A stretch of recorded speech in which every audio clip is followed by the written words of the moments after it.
Has reported strong sales growth for the month of September. The festive season, along with new launches, has generated healthy demand across segments. Most of the auto stock surged in trade at the back of those numbers, with Tata Motors leading the pack. Naveen Shetty is here with the number crunching. Naveen, take us to the key figures that have been released so far. So I'll begin with Eicher, Kritika. Thumping numbers from the company. So in their Royal Enfield business, the growth has been 22%. Remember, Street was expecting around 20%. So the consistency continues. The surprise for Eicher was their commercial vehicle business. Over there, the growth came in at around 26%. Street was expecting a 10% growth. So that has also come in as a bit of a positive for Eicher. On the other hand, Bajaj Auto. Remember the biggest two positives, one of them being Bajaj Auto.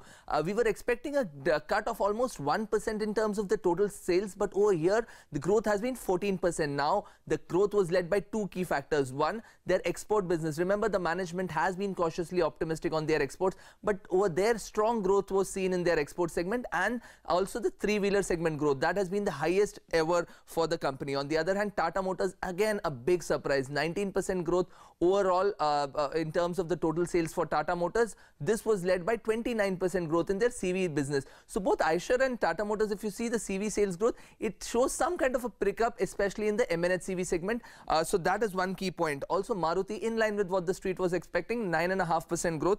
Escorts also continues with the tractor sales for both Escorts as well as M&M. I'll just combine both. Escorts grew by 34%, but M&M tractors, that grew by close to 49%. So that was also a very big key positive. Ashok Leyland continues with a 28% growth. Street was expecting a growth of almost 23% for Ashok Leyland.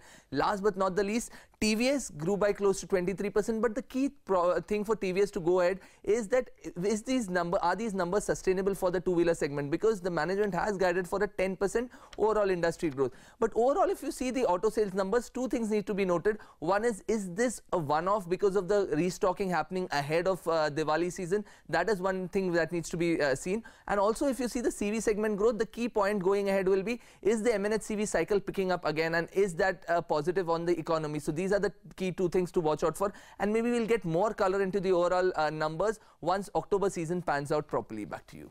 Fair enough, Naveen.